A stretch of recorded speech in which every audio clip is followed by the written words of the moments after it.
The snow didn't fall soft that winter.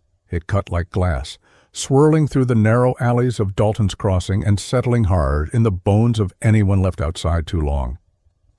On the wooden sidewalk outside McCall's Saloon, a woman stood barefoot, coat threadbare, one hand outstretched and trembling.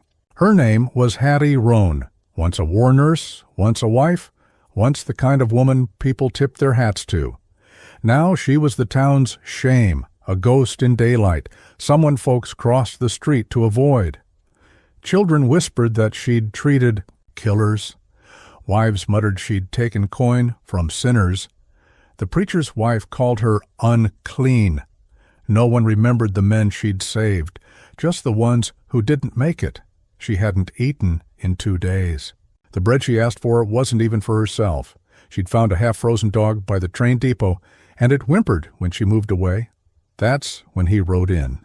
Beau Laramie, black horse, black coat, gold spurs that didn't jingle, but rang with power just the same. He could have passed her by, should have, but he didn't. He looked at her, really looked, and said 6 words that would change both their lives. Come with me, just for winter. And just like that the storm shifted. Not outside, but in her. The snow had started falling before. Dawn, fat and wet, clinging to the roofs of Dalton's Crossing like mold to old bread. By morning the wind came with it, biting, sharp, relentless, turning the town into a whited-out cage for the poor and the unwanted. Hattie Roan's bare feet burned with cold. She didn't remember when the feeling left them, only that walking had gone from painful to numb. Her boots had been stolen 3 nights ago while she slept behind the smokehouse, and the rag she'd wrapped around her ankles had turned to ice. She'd stopped feeling humiliated after the 2nd day. Now she only felt tired. She stood outside McCall's Saloon, just beyond the swinging doors, where the warmth spilled out in flickers of yellow lamplight and laughter. The men inside were flush with coin, stories, and bourbon. She could smell it, not the liquor, but the food, roasted beef, black beans, warm bread. She wasn't begging for pity. Just scraps, please, she said to the barkeep's boy as he darted outside to dump a bucket of ash. Any bread that's going stale, I'll take crumbs. He didn't answer, just turned his eyes downward, muttered something about not being, allowed, and went back inside. Hattie pulled her coat tighter around her. Not that it helped. It had belonged to her husband, Tom, too broad in the shoulders, too thin at the seams. He'd died a year ago, coughing blood and begging her not to spend the last of their coin on medicine he knew wouldn't work. They were in a shack outside. Of Grafton then, snow on the roof, mice in the flour. He died shivering with her hand on his chest. The doctor came 2 days too late. She buried him herself. That should have been enough grief for 1 lifetime. But when she returned to Dalton's Crossing, the town she'd served before and during the war, she found no welcome. Whispers followed her, accusations, ugly ones. She patched up that Jameson boy after he shot the sheriff's cousin, someone said. Didn't she bed down with that dying outlaw back in 71? She was paid for more than nursing, that's what I heard. No one ever asked her what was true. They just decided. The school wouldn't hire her. The small clinic locked its doors when she came near. She tried to trade sewing for bread, washing for eggs, but the wives turned cold. We don't want her kind around our children, one woman hissed. Now Hattie was running out of winter and hope. A sharp wind cut between the buildings. She bent slightly, wrapping her arms across her chest. A man passed, boots clean and coat new. He didn't look at her. No one did. Not anymore. That's why she noticed him the moment he turned. The corner. He rode slow, not in any hurry. His horse was jet black, coat slick with melted snow, hooves quiet against the wet boards of the street. The man's hat was low over his brow, but the set of his shoulders, the way he sat the saddle, spoke of quiet power. He didn't look like a sheriff or a gambler or a preacher. Too clean to be a drifter. Too cold to be a friend. Beau Laramie. She recognized him when he dismounted in front of McCall's and tied his reins to the post. She'd heard his name. Owned half the grazing land north of town. hired hands and fired them with a nod. Had money, had pride, had no reason to see her at all. He looked right at her, not away, not through, at her. His eyes weren't full of disgust nor pity, just something solid. Like the way old trees looked before they split, like they'd seen storms and weren't impressed. "You all right, miss?" he asked, voice low. Even. Hattie swallowed. Her throat burned, cracked from cold and shame. "No, sir," she said. Quietly. "I reckon I'm not." He didn't smile, didn't ask questions. Just stepped forward, the snow crunching under his boots, and took off his coat. She held up a hand. "Don't. Just for a winter," he said. "That's all." "What? I've got a room on my ranch, empty, a fire that don't go out." "You look like you could use both." She stared. "Why?" He shrugged. "Because nobody else is." Silence hung between them like breath in the cold. She searched his face, looking for mockery, for strings. There weren't any. "I'm not—" she started, but her knees buckled. Bo stepped forward fast and caught her under the arms. She stiffened, humiliated, but he didn't flinch. "Let's get you on that horse," he said. "You can tell me your name once we're warm." They rode out past the edge of Dalton's crossing, past the fence line where the town stopped pretending it cared about its people. The snow was falling harder now, and the sky had darkened to a pewter shade that made everything look bruised. Hattie sat behind him, wrapped in his heavy coat, her arms weak around his waist. Her hands had gone red from exposure. She didn't speak. Neither did he. The ranch wasn't a grand estate, just a wide house with smoke curling from the chimney, a barn, and two smaller buildings further off. But the windows glowed with life, and the porch light flickered like someone had been waiting. Bo dismounted and helped her down gently, careful not to let her feet touch the snow more than necessary. She clung to his arm without meaning to. Inside, the heat hit her like a wave. Dry pine crackled in the stove. A kettle whistled. The air smelled like coffee and tobacco. She shivered, not from cold now, but from something deeper, the unfamiliar feeling of safety. "You'll sleep here," he said, pointing to a small room off the main hallway. "There's clean linens. Take the bed. I'll stay in the loft." "I didn't come to lie with you," she said quickly, voice trembling. He met her eyes.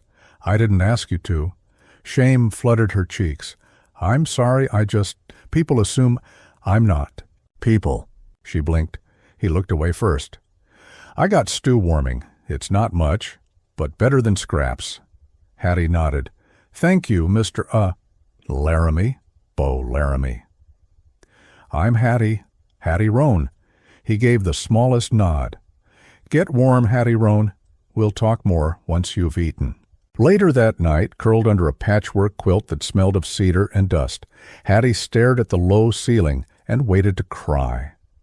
But the tears didn't come. Instead, she thought of his voice. Calm, measured, kind without being soft, she thought. Of the snow outside, and how it was still falling, and for the first time in a long time, she didn't dread morning, she just waited for it. The morning light filtered through the thin curtains like a pale promise. Hattie blinked against it, the warmth of the quilt holding her still. For a moment, she didn't remember where she was. The smell of coffee and wood smoke crept under the door, and with it, memory returned in soft fragments. Snow, a black horse, a man with quiet eyes. She sat up slowly. Her feet ached, but the pain was duller now, wrapped in a kind of numb relief.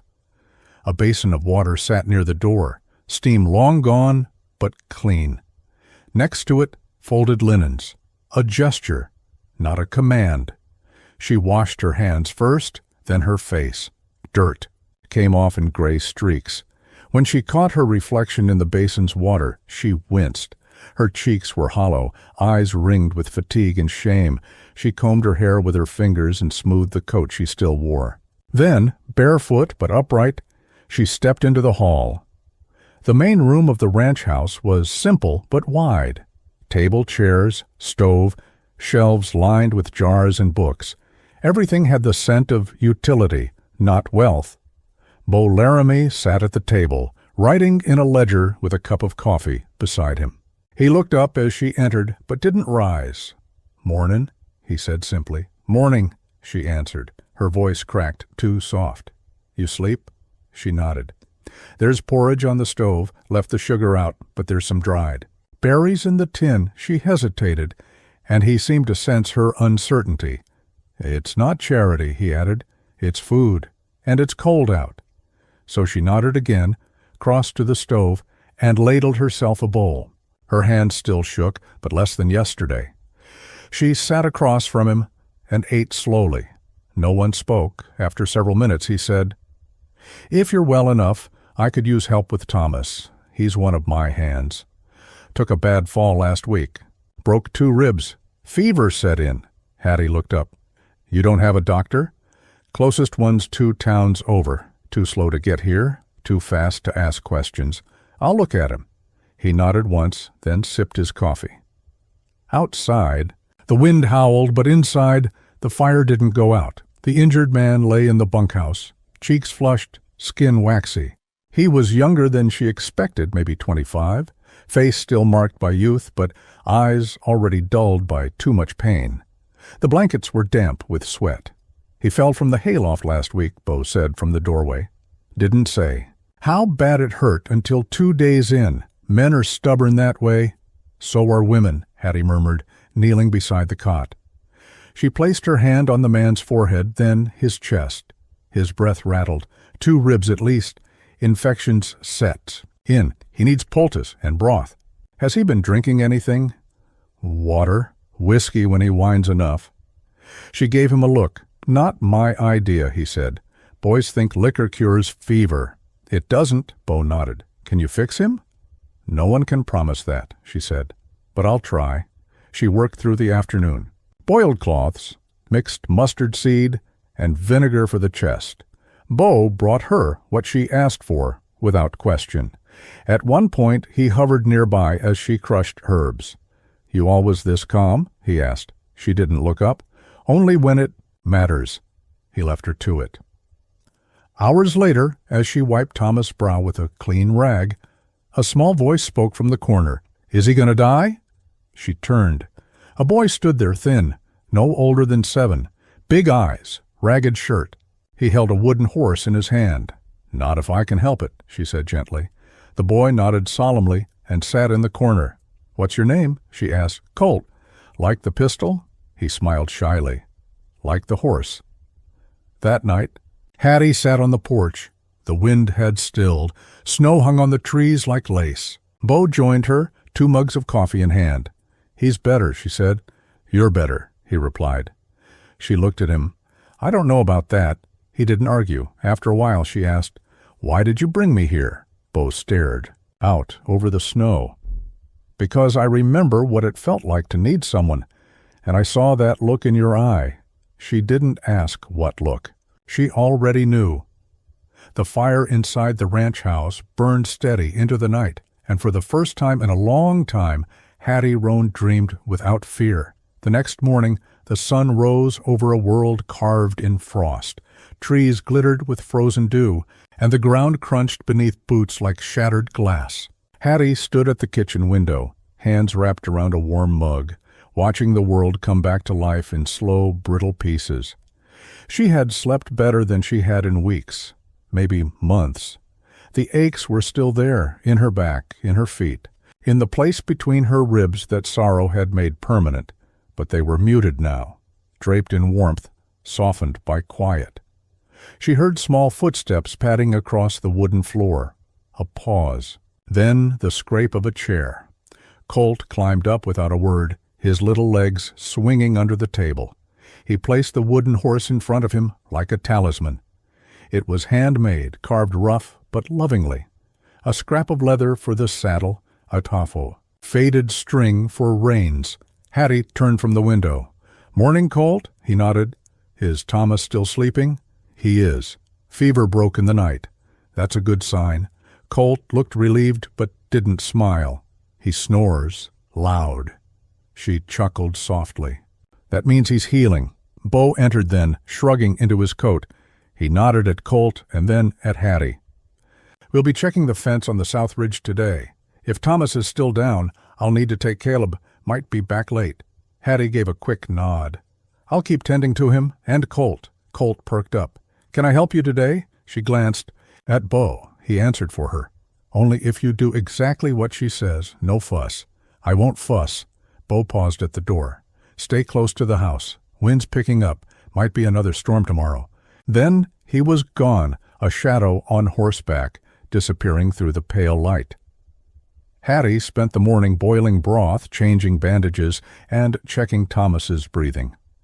The color had returned to his face, and his eyes fluttered open briefly when she dabbed his forehead. "You're not the preacher's wife," he muttered. "No," she said, gently pressing the cloth again. "But I'm the better nurse." He half smiled before drifting back to sleep. Outside, the wind moaned like a memory. The sky was bruising purple by noon, and Hattie decided they would not venture far. She gave Colt simple chores, gathering dry wood from the pile, helping measure ingredients for bread. He watched her intently, as if memorizing the way her hands moved. "Did you really patch up soldiers?" he asked, "over the kneading bowl?" "I did, during the war. My pa fought. He died near Shiloh. Mom said he had a brave heart." Hattie looked at the boy. "He did. Most who fought did. Did you have a brave heart, too?" She paused, fingers pressing the dough flat.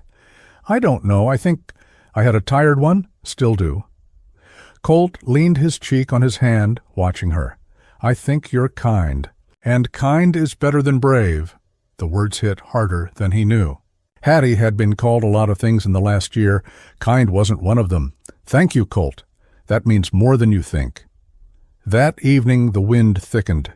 Snow began falling in delicate sheets, brushing the windows with quiet insistence. Hattie lit the lanterns early and fed Thomas a few sips of broth. He was stronger.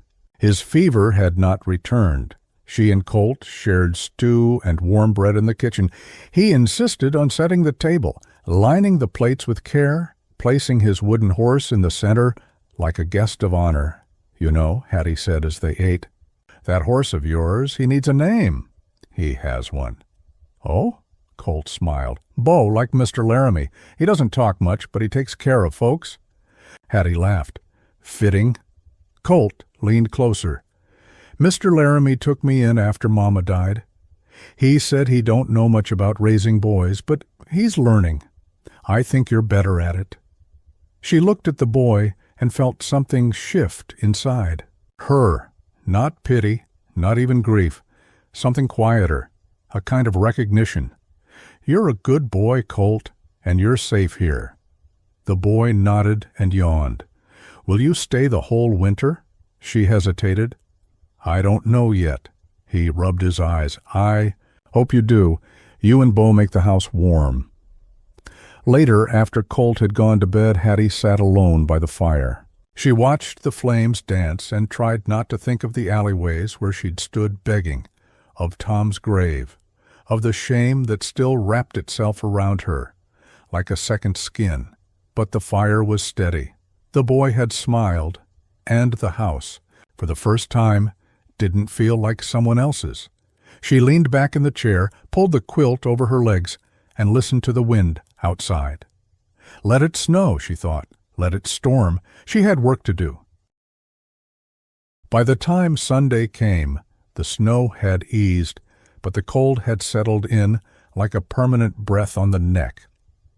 Hattie stood by the kitchen window, hands on the wash basin, watching the sky shift from pewter to blue. She hadn't set foot in a church since Tom died. The silence that followed his funeral had been louder than any sermon. But Bo, dressed in his worn Sunday coat, stood by the door, waiting. "You don't have to come," he said without pressure. "No," she replied, drying her hands on a linen cloth. "But I think I should." He nodded. Colt emerged from his room, hair combed, shirt tucked, little boots freshly polished. He clutched the wooden horse in one hand. "Mama used to sing in church, real pretty." Hattie smiled gently. Did she now? She used to close her eyes, like she was talking straight to God. Bo adjusted his collar, He listens harder to some folks." The three of them left together, snow crunching beneath their steps as they walked the short mile into town. The church was already gathering souls like a fire draws sparks. Women in shawls, men in dark coats, children with runny noses and stiff shoes. The moment Hattie stepped onto the wooden steps, the air changed, eyes turned. Conversations paused, a whisper, a turn of the head, a tightening of jaws. She had expected it. Still, it hit hard. Her shame came crawling back, dragging old accusations on its belly. Colt noticed. He reached for her hand. Bo said nothing, only offered his arm. She took it. Inside, the pews filled quickly. Hattie sat beside Colt, with Bo at the aisle. The preacher's voice rang out, but she barely heard it.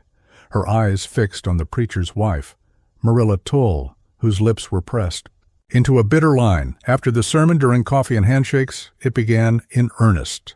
"Didn't know the Laramies were taking in strays now," someone whispered too loudly. "Maybe she thinks the snow forgives sin." A nurse, was she? Or something else? Hattie stood tall. She said nothing. Not here, not yet.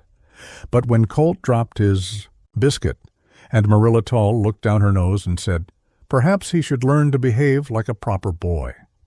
Hattie stepped forward.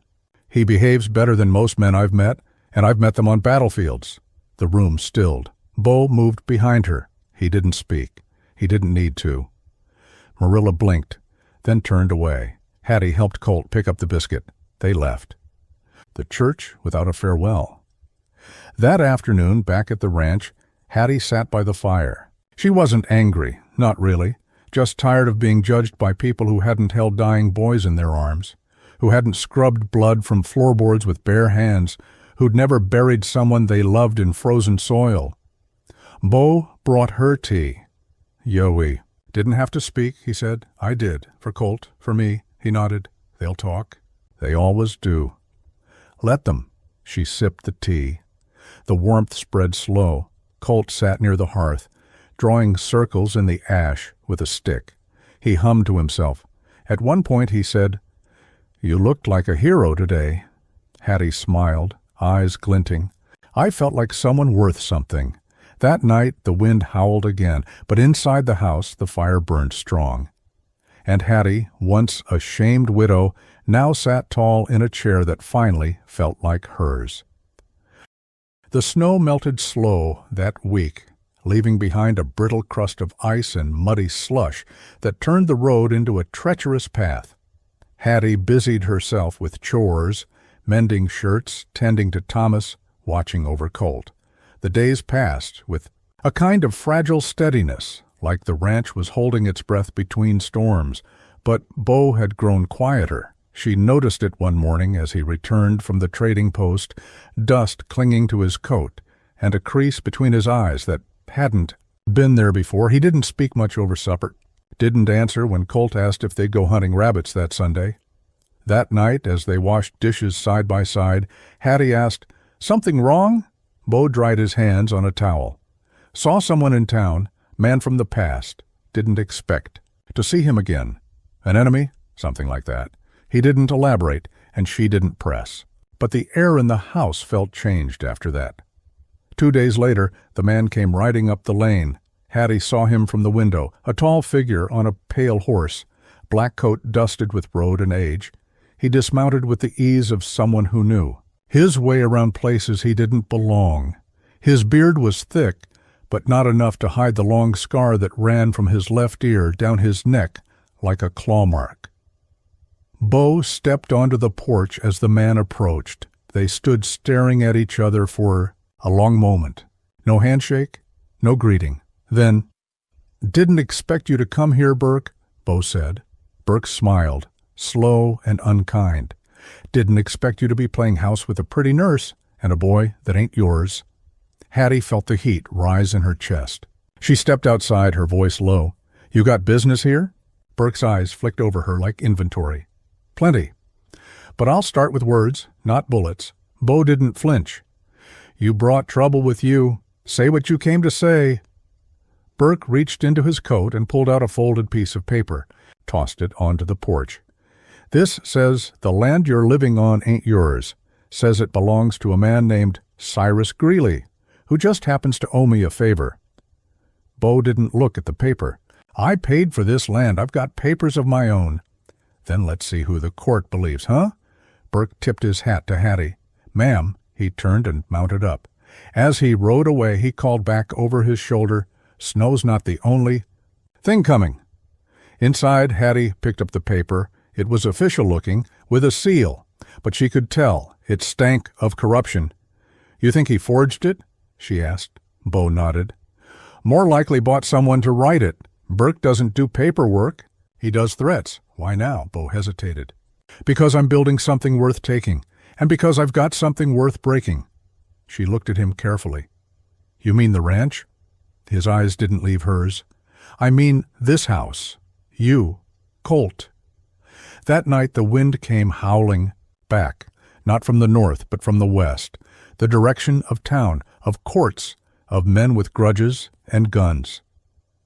Hattie lay awake long after Colt had fallen asleep. She heard Bo moving outside, checking the locks, tightening the shutters. She rose, pulled on her coat, and found him standing by the fence, staring into the dark. "You going to tell me the rest of it?" she asked. Bo didn't look at her. "Burke and I rode together once, long time ago, before the money, before the land. He killed a man and pinned it on me. I cleared my name, barely. I bought this place with the last coin I had and made sure no one followed. And now he's come knocking, and now he knows I care. About more than just cattle." Hattie stepped closer. "You're not alone." He looked at her then, and there was a softness in his face she hadn't seen before. "I know," he said, "and that might be the only reason I can stand what's coming." The next day Bo rode to the courthouse. He took the real deed, a rifle, and a calm that came from knowing storms didn't last forever.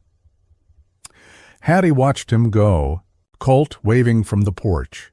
And even as the clouds gathered again, she believed, for the first time, that she was no longer at the mercy of other people's lies. She was part of something now, something worth fighting for. The snow had stopped falling, but it left behind a sky as gray and heavy as iron. The wind carried a strange quiet, not peace, but the kind of hush that comes before something breaks. Inside the ranch house, things moved like clockwork. Hattie stitched a tear in Bo's coat near the fire. Thomas had recovered enough to walk without help and was chopping wood out back, muttering about Burke under his breath. Colt played in the corner, murmuring to his wooden horse. Bo hadn't returned from the courthouse yet, and the day was stretching too long. As the hour bent into late afternoon, Hattie set the coat aside and stood. "I'm going to check the pantry. Colt, want to help me take stock of what we've got left?" The boy nodded eagerly and followed her into the small pantry tucked behind the kitchen wall. She handed him a slate and a bit of chalk, and he scratched. Symbols for beans and rice with more focus than she expected. It made her smile. Halfway through counting flour sacks, she heard Thomas calling from outside. She stepped out to answer, leaving Colt behind for just a moment. That's when he heard it. The back door creaked. A voice slipped through, low and mean. "You tell Bo he's got 2 days to pack up and get out, or we come back, and next time we don't bring paper." Colt crept closer to the sliver of light beneath the pantry door. The voice chilled him.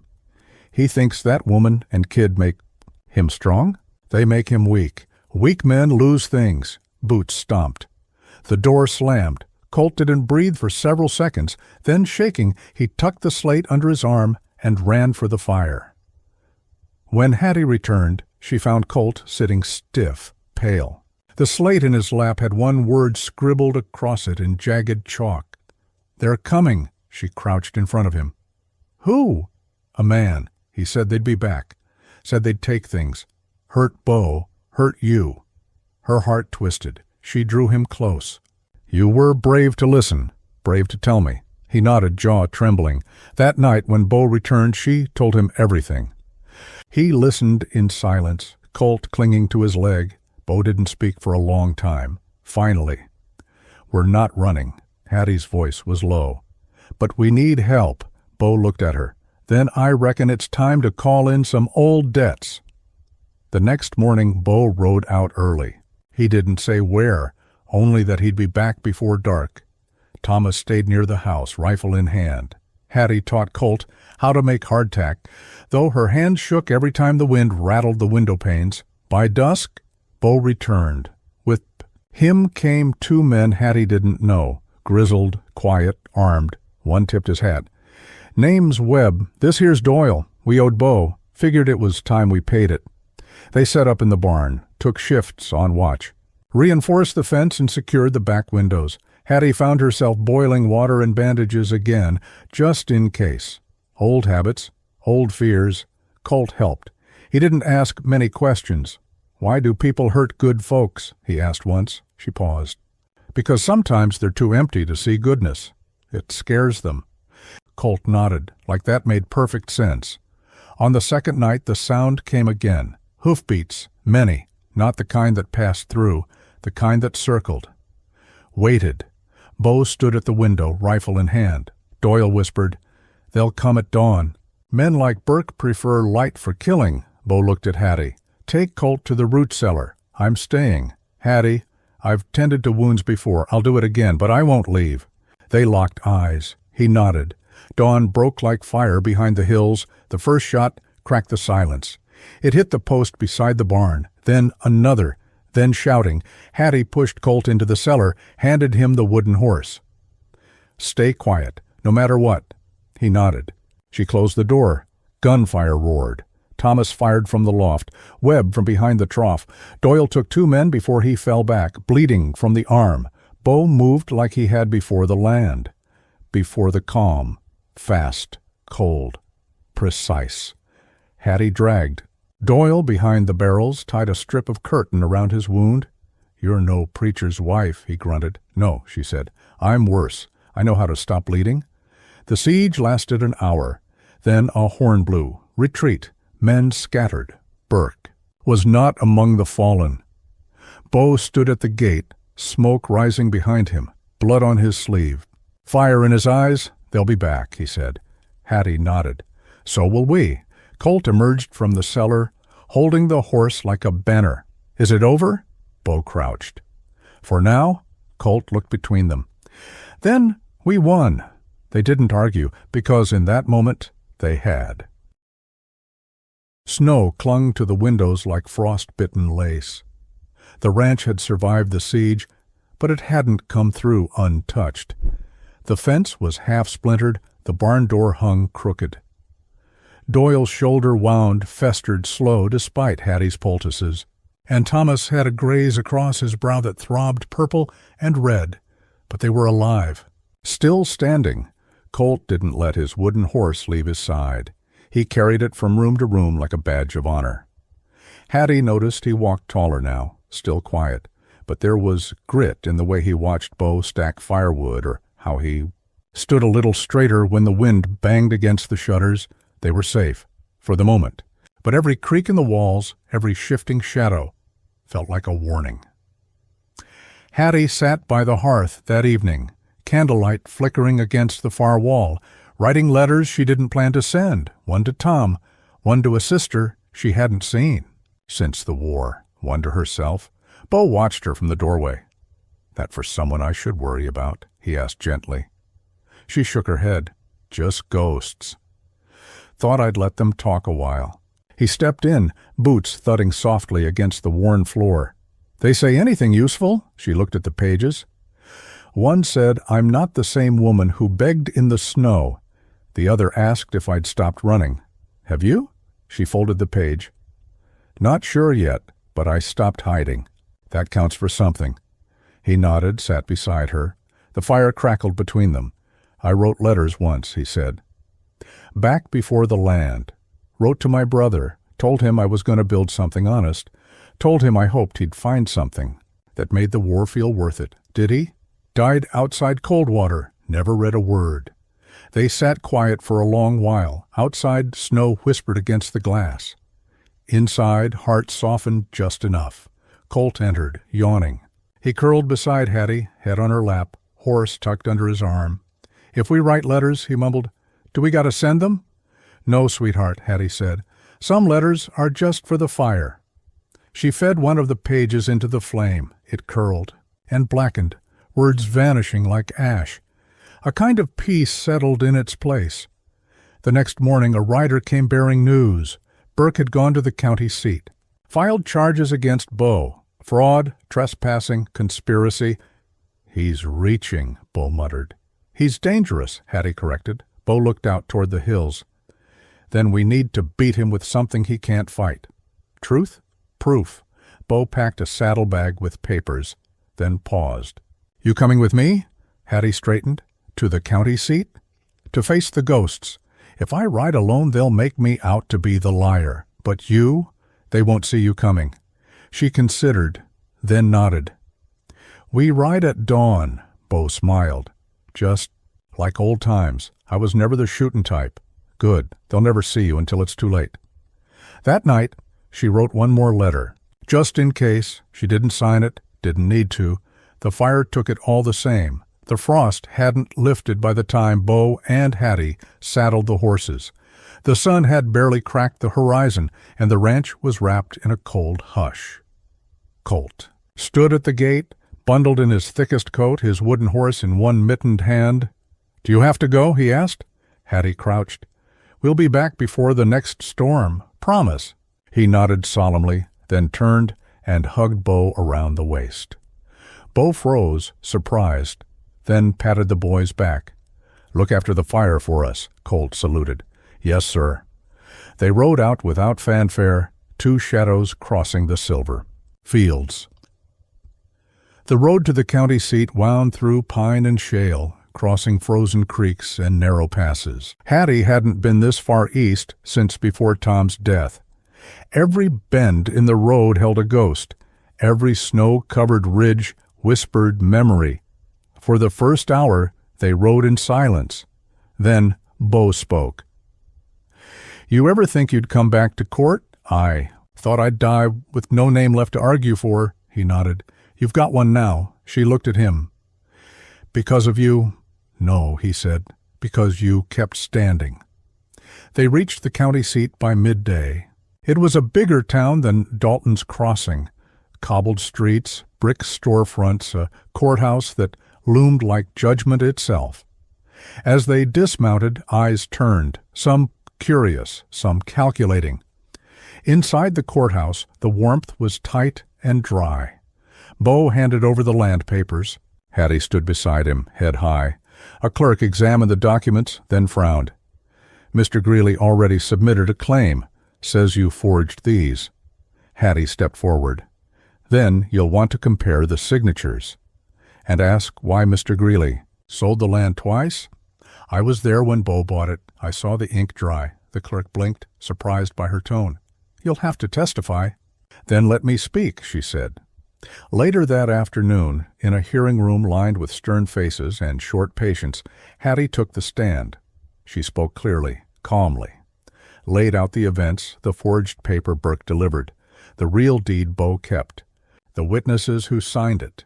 When the judge asked if she had any interest in the property, she answered, only in seeing justice done. Because too many folks think women like me can't tell the truth and be believed. That silenced the room. Bo's turn came. He told his piece with fewer words, but none wasted. When he stepped down, Hattie squeezed his hand beneath the table. The judge cleared his throat.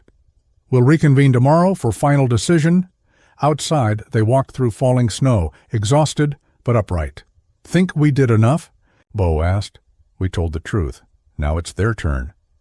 They stayed that night in a boarding house run by a widow with sharp eyes and too many cats.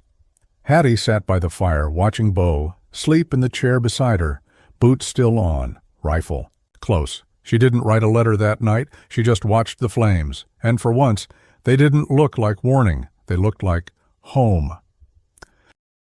Snow battered the windows of the boarding house in the early morning hours.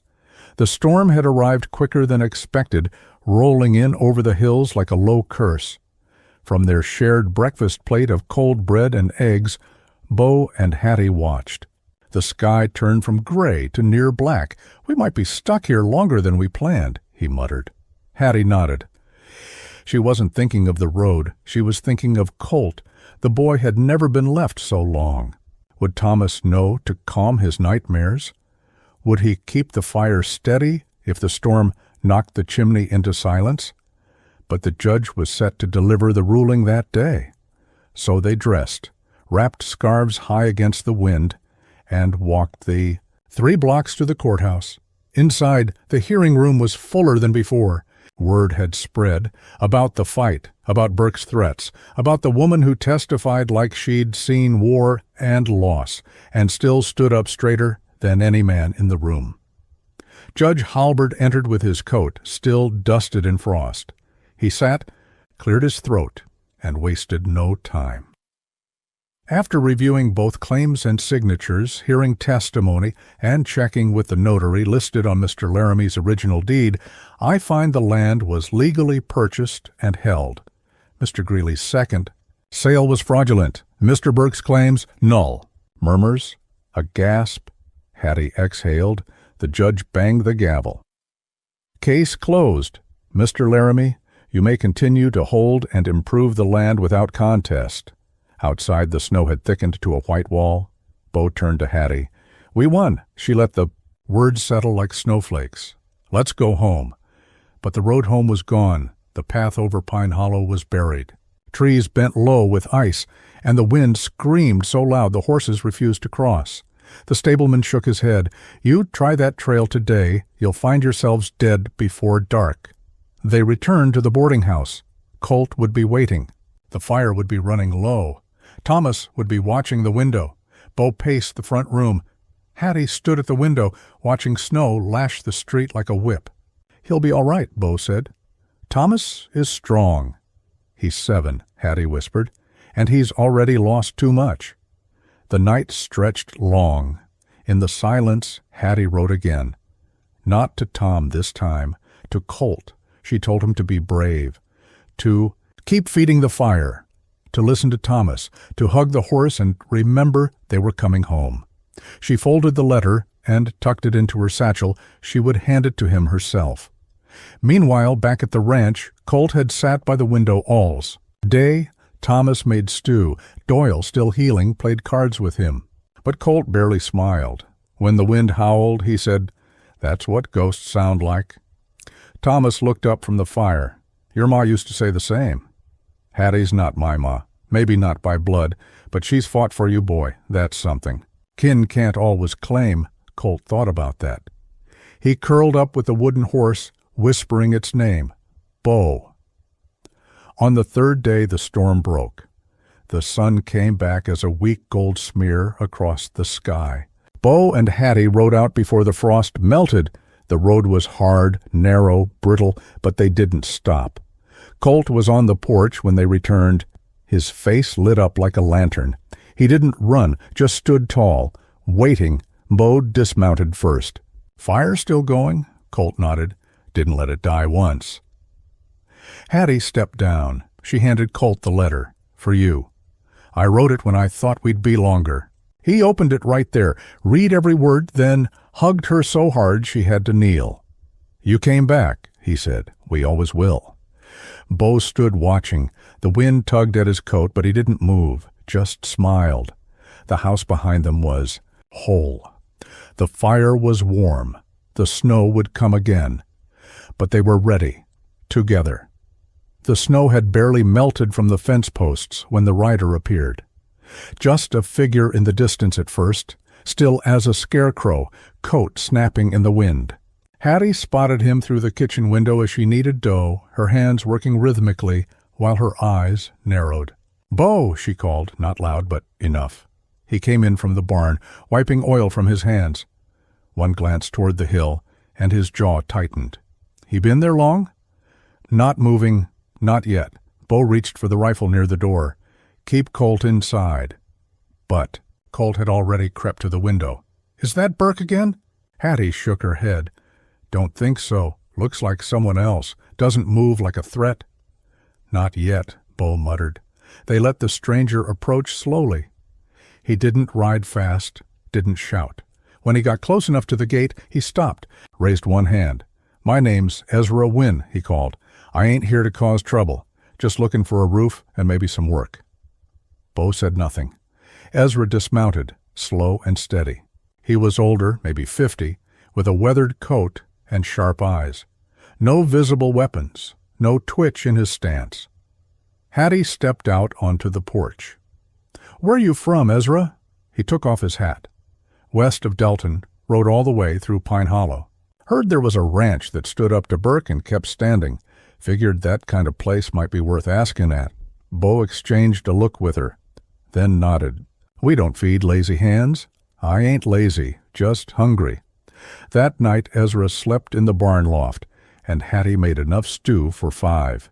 He ate slow, like a man not used to warm food or warm rooms.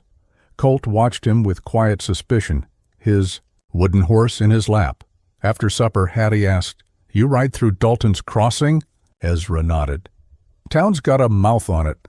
Folks there still whisperin' your name like it burns their tongues." Bo didn't react, but Hattie smiled. "Good, let 'em." The days that followed felt stretched thin. The land was firming up again, and with the thaw came hard work. Fence mending, tool oiling, horse brushing. Ezra proved himself handy, quiet, respectful. But still there was a distance to him, like he was carrying a story he hadn't told yet. On the third evening, Colt asked outright, "You run from something, Mr. Wynn?" Ezra paused, then nodded. "Lost something. Still looking to make it mean something." Colt considered that. "You can help me with my chores tomorrow. That way you're doing something good." Ezra smiled. "Deal." That night, after Colt went to bed, Hattie sat by the fire sewing a torn hem. Bo sat beside her, sipping coffee. "You trust him?" he asked. "Not yet," she replied, "but I don't fear him, and I think he needs what we needed." Which was? A second chance that doesn't come with questions. Bo looked at her for a long time, then set his coffee down and kissed the top of her head. They didn't say another word, but the silence between them was warm. It was a Tuesday morning when Colt found the letter. The sun was just beginning to warm the frost off the porch planks, and Ezra had taken him out to the barn to teach him how to oil saddle straps. Colt had been poking around in the tool chest, looking for a leather punch when he noticed a folded square of paper wedged behind the back panel. At first he thought it might be instructions or an old bill of sale, but the way it was folded, with corners worn soft and creased like it had been held 100 times, told him different. He pulled it out and squinted at the writing. It was smudged but legible. He didn't mean to read it, but once he saw his name on the second line, curiosity won. "In case we don't make it back, I want you to know you are brave, that your kindness has held us all together more than you'll ever understand." Colt's hands trembled. He recognized the handwriting, Hattie's. He didn't understand all the words, but he understood enough. It was a goodbye. He didn't tell anyone at first, just tucked the letter in his pocket and went back to cleaning leather straps. Ezra didn't notice the change in his silence. Or maybe he did and chose not to mention it. Later, Colt slipped back into the house and hid the letter beneath his pillow. He felt different. Not sad, but older. Like he'd been trusted with a secret too big for his hands. That night, Hattie found him curled up on the floor by the hearth instead of in his bed. Wooden horse clutched tight, eyes too wide. "You all right?" she asked. He nodded. But he didn't speak. She sat beside him. "You're allowed to ask things, or say what's on your chest, even if it's heavy." He was quiet for a long time. Then, "Did you think you weren't coming back?" She blinked. "What?" He looked at the fire. "From the storm, from the court. Did you think you were going to die?" Hattie froze. Then her voice dropped. "Where'd you hear that?" "I didn't. I read it."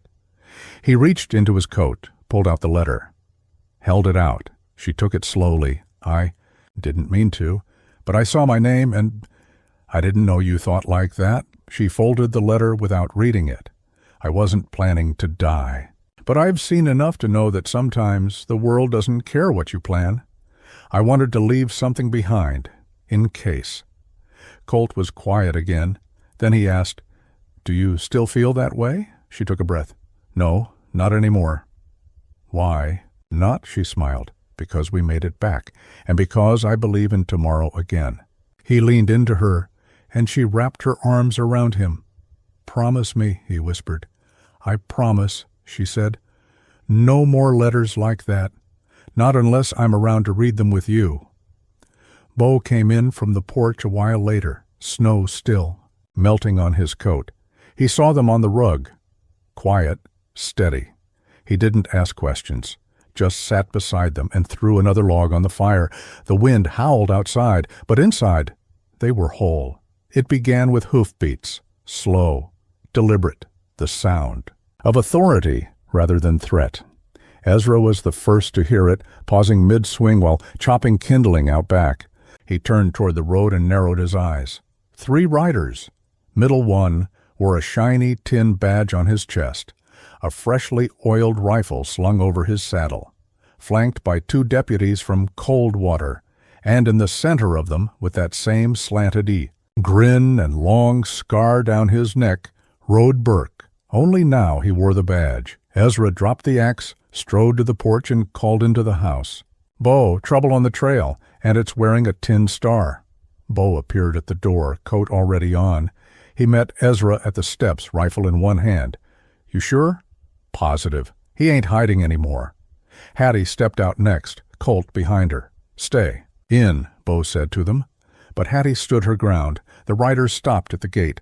Burke tipped his hat with mock civility. "Mighty fine day for a visit, isn't it?" Bo didn't smile. "Deputies got lost." The deputy on the left, a younger man with a nervous twitch, spoke first. "We're here on official county business. Mr. Burke's been appointed interim sheriff of Coldwater." Ezra muttered, "Like letting a fox run the hen house." Burke dismounted. "There's been accusations, Laramie, about harboring fugitives, falsifying land deeds, tampering with court officials." Bo let the silence stretch. "You're here to arrest me?" he asked. "Not yet. Just here to have a look around. Ask a few questions, see what turns up." Hattie stepped forward. "Without a warrant, you're not stepping over that gate." Burke turned, surprised. "And who are you to stop the law, miss?" She didn't blink. "I'm the one who knows the law better than you ever will. And the judge who threw out your fake deed? He's still sitting behind that bench." The deputy looked uneasy. Burke smiled, but it didn't touch his eyes. "Just being neighborly." Bo cocked his head. "You've never been neighborly a day in your life." They didn't cross the fence line. Not that day. But the message was clear. Burke was back, and he'd found a legal disguise. That night, the ranch gathered around the table. Hattie, Bo, Ezra, Thomas, Colt, even Doyle pulled himself upright. "What do we do?" Ezra asked. Bo looked at each of them. "We prepare. We don't break laws and we don't bend knees. We stand. That's all we can do," Hattie said. "Then we do it together." The next week brought tension that could be cut with a butter knife. Riders spotted in the hills, Coldwater men trailing near the stream. Ezra took to sleeping in the barn, loft with a rifle at hand. Doyle cleaned the old revolvers. Hattie taught Colt how to load a chamber just in case. Colt didn't flinch. He asked smart questions, practiced without fear. When Hattie asked if he was scared, he said, "Only of not being ready." She hugged him tighter than he expected. Then the fire came. They smelled it before they saw it. Acrid smoke rolling up from the north field. The old hay barn, the one with supplies stored for spring. Bo and Thomas rode out first, but the flames were already too high. It lit the night sky orange. Nothing to do but watch it burn. On the edge of the field, horse prints. 3 sets. No witnesses, no arrests. Just a sheriff who smiled too wide. 2 days later, Burke returned, this time alone, this time on foot. He stood at the fence line, arms folded. Bo didn't go out to meet him. Hattie did. "I want you to listen," Burke said.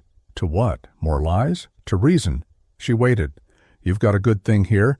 Don't let pride get it burned to the ground. You walk away, I'll make sure the boy and the old man get safe passage. Bo can go back to cattle. You keep your name. And what do you get? Land, reputation, all the things I was owed. She shook her head. You weren't owed anything. You just hate that Bo made something without you. His jaw clenched. You think you know men like me? I do. I nursed them as they died. I watched. Them bleed over dreams they didn't earn. Burke's voice dropped. You think this ends with you standing tall? It ends with fire, with loss, with the law calling you outlaw. She didn't flinch. Then we'll build something out of the ashes. Again and again. She turned her back to him, and he didn't cross the gate. That night, Bo found her at the porch.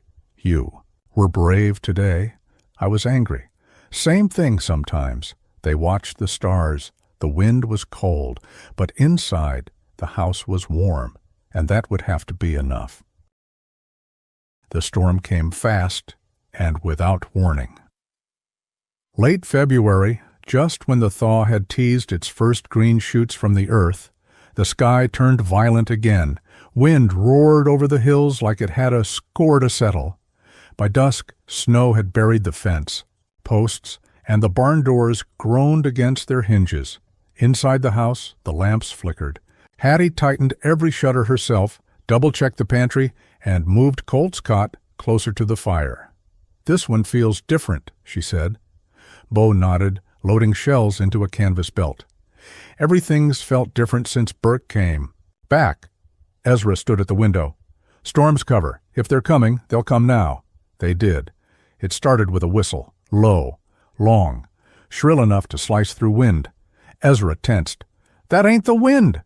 3 shapes broke from the tree. Line, then 6, then more, dark figures. Long coats, rifles. Burke had brought men, not deputies. Hired hands, guns for gold. Bo took the front. Ezra the barn. Thomas circled wide, keeping to shadows. Hattie moved Colt behind the root cellar trapdoor, whispered instructions through. His hair. You don't open this unless it's my voice. Not even Bo's. Not even God's. He nodded. She closed the door. Bolted it and went to war. Gunfire shattered the storm. Muzzles lit the snow like lightning. The front window burst in a hail of glass. Ezra dropped one man near the gate. Bo took another from behind the stable wall, but they kept coming. Too many. Hattie moved between the front door and wounded Doyle, keeping pressure on his leg with one hand and aiming Bo's spare rifle with the other. Then she saw Burke. He wasn't in the fray. He was circling toward the house, toward Colt. She moved fast, cut through the back door, slipped into the white chaos. Burke had a blade in one hand, rifle slung. Smiling, she fired. Missed. He charged. They hit the snow together. He was stronger. She was faster. But fury can make up for size. He pinned her. Raised. The knife. A shot rang out. He fell sideways. Colt stood behind him, rifle shaking, eyes wide. You said not even God, he whispered. I meant it, but I'm glad he sent you anyway. She pulled him into her arms. Behind them, the gunfire slowed, then stopped. 3 men remained alive on Burke's side. Ezra disarmed them. Bo watched from the porch, blood trailing down one arm. Thomas limped into view, hat gone, eyes hard. Burke didn't move, didn't breathe. They buried him by the north ridge. No words, no markers. Just snow and silence. That night the house was quiet. Colt curled against Hattie, who didn't sleep. Not for a long while. When Bo sat beside her, she whispered, He was just a boy. He saved your life? Still a boy. Bo didn't argue. Just took her hand. The wind had died, but the weight of the night hadn't lifted. Spring came late to the valley. Snow melted in reluctant puddles pulling back like a scab from old wounds. The fence posts emerged first, then the creek, then the high meadow where Hattie had planted root vegetables no one believed would survive the frost. But they had. Tiny green shoots broke the soil, defiantly alive. At the ranch, repairs began before the thaw was complete. Ezra built new shutters, Thomas mended the barn door with one good hand. Bo oversaw it all, though he walked slower now, favoring his left leg from the wound that never quite closed clean. Colt helped wherever he could. But there was something changed in him. He didn't play with the wooden horse much anymore. He cleaned his boots every morning, made his bed without being asked, and watched the tree line more than a boy should. Hattie tried not to cry the first. Time he asked if the dead stayed buried. Sometimes, she said. Sometimes they follow you around, but if you look them in the face, they back down. He nodded solemnly and got back to work. In mid-March, a courier came. The county was holding a hearing about Burke, about the night he died, about who was to blame. Show up, or they'll decide without you, the note said. Bo stared at the paper for a long time. They'll want to paint him as law and us as rebellion. Then we'll speak, Hattie said. Clearly, together. They rode to the county seat again. Ezra, Bo, Hattie. Colt stayed behind this time, watched by Doyle and Thomas. The town looked different in spring, less like a threat, more like a test. The streets were muddy, but the windows open. The courthouse steps were swept clean. Inside, Judge Halberd looked tired. Testimony will be heard. Then judgment passed, he said. Burke's remaining deputies were there, dressed in borrowed honor, spinning stories from broken truths. Hattie waited until last to speak. She stood straight. Voice steady. Burke used the law like a weapon. He wore a badge, but he never earned it. He brought violence to our land, to our child, to our home. And he died because he tried to take something that wasn't his. Again. She looked every man in the eye. You can call it what you want. But where I come from, that's not murder. That's self-defense and justice. The verdict came that evening. No charges, no trials, no more questions. Case closed.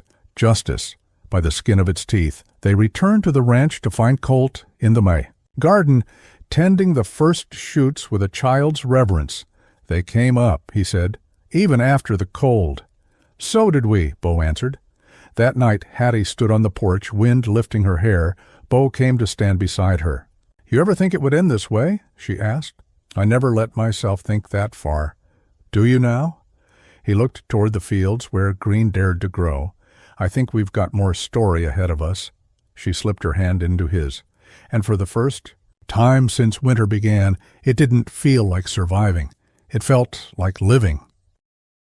Spring deepened. The thaw softened the roads and swelled the river until it ran like a silver vein through the land. Wildflowers bloomed in the high pasture, dotting the hills like God's apology. Life didn't return all at once, but it crept. Back, cautious and tender, the ranch grew quieter in a different way. Not the quiet of threat or grief, but a deeper hush, like the house itself was exhaling. One morning, Hattie stood at the kitchen counter, rolling out biscuit dough while Colt sat at the table reading an old almanac. The flour tin was nearly empty. She reached in deep, scraping the bottom. Her fingers struck something cold. She frowned, set the spoon down, and pulled it free. A ring. Simple. Gold. The kind that waited years at the bottom of a drawer or between worn pages of a Bible. Bo entered then, wiping grease from his hands. Hattie held it up. You lose something? He didn't answer right away. Then he smiled, that soft, rare smile that belonged only to her. I didn't lose it, he said. I put it there. She waited until Colt went outside to press further. How long's it been there? Since the week after the hearing. You hiding proposals now? I was waiting for the snow to melt, and for the look in your eyes to say you were staying. She looked down at the ring. I never needed a ring. I know. But I think the boy needs to see it. Needs to know we're not just surviving each other. We're choosing. She set the ring on the windowsill. Then you better ask him first. That evening, Colt was in the stable brushing down the old mare when Bo crouched beside him. Do you think this place is your home now? Colt nodded. Has been for a while. Think you'd be all right if Hattie stayed? For good? She already does, Bo smiled. But if we made it real? Not just firewood and chores, but family, Colt thought. Then, "You're asking if you can marry her?" "I am." Colt looked Bo dead in the eye. "Only if she gets a new apron. Hers is full of flower holes," Bo chuckled. "Deal." The next morning, Bo made coffee and waited by the fire until Hattie emerged. She still had the ring on the windowsill. She picked it up, turned it in the light. "Colt says yes," Bo said. "So do I." He slipped it on her finger. It fit like it had always been there. The wedding was not a ceremony. There was no preacher, no choir, no polished shoes, just a midday meal, good bread, coffee, and a field warmed by sun. Thomas said a few words, mostly about stubbornness. Ezra played a song on a fiddle he hadn't touched in years. Colt wore a clean shirt and handed them each a wildflower. Doyle raised his mug and said, "To those who dig in and stay." They kissed under an open sky, the breeze tugging at Hattie's shawl, the dust swirling in golden curls. That night, when the others had gone to bed and the fire had dimmed, Hattie sat beside Bo on the porch. "I'm still not used to quiet that. Doesn't carry danger. Give it time. I've never had anything like this. Neither have I." He took her hand. She leaned into his shoulder. "Do you regret anything?" she asked. "Only not doing this sooner." She didn't cry, but her voice shook. When she said, "Me too," the moon climbed high. Somewhere in the hills, an owl called, and the ring on her finger caught the firelight just enough to glow. Chapter 16. A name carved in the gatepost. The summer came with thunder. Lightning cracked above Dry Creek Valley, like. The sky was splitting open, and for a whole week the rain didn't let up. It pounded the tin roof of the ranch house, turned the road to mud, and filled the river so high that the banks looked ready to burst. But for once, no one at the ranch feared the storm. They had built something solid. Bo's limp had worsened since spring, but he worked through it, mending fences, checking stock, teaching Colt to ride better than most grown men. Ezra stayed longer than planned, fixing what needed fixing. Doyle had taken to baking bread, something no one expected, but all came to appreciate. Thomas whittled spoons and argued with barn swallows. And Hattie? Hattie planted more than root. Vegetables? She kept a journal now, taught Colt his letters, taught herself to breathe deeply. To smile at her reflection, she caught herself humming. One warm afternoon in July, she found Colt at the edge of the yard, dragging a pocket knife across the wood post at the front gate. "What are you doing, love?" He looked up, cheeks red. "I didn't ask first. I just wanted to. I can stop." She walked over. On the gatepost, just under the old cattle brand, were letters, deep, messy, but legible. "Laramie," she blinked. Her throat tightened. "Why there?" "'Cause it's ours," he said. "Figured it ought to say so." She knelt beside him. "You spelled it right."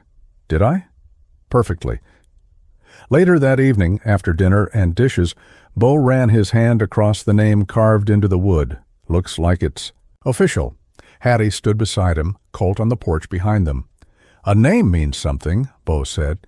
"Means you've taken root. Means you've let yourself stay." She nodded.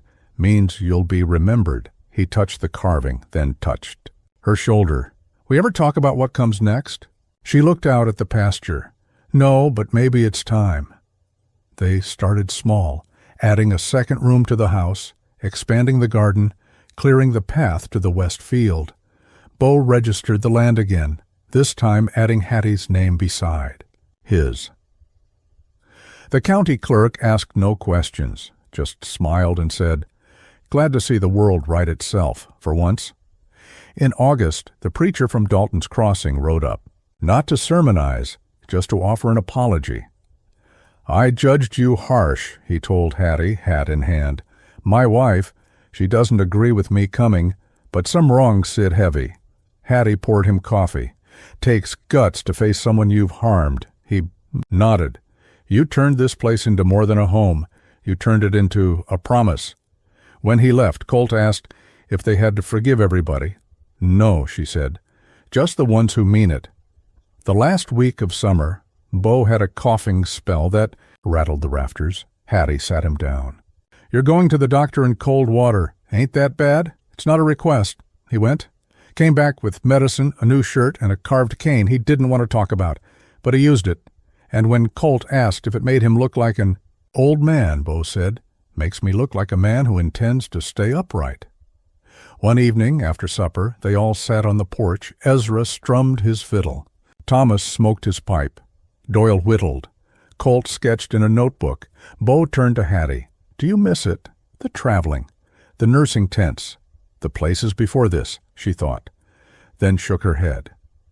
"Those places made me, but they didn't keep. Me? This keeps me," he nodded. "Me too." She leaned into him, and for the first time in either of their lives, there was no war left to fight, no lie left to silence, no fire to put out, just the sound of music, the smell of dust, and a name carved in a gatepost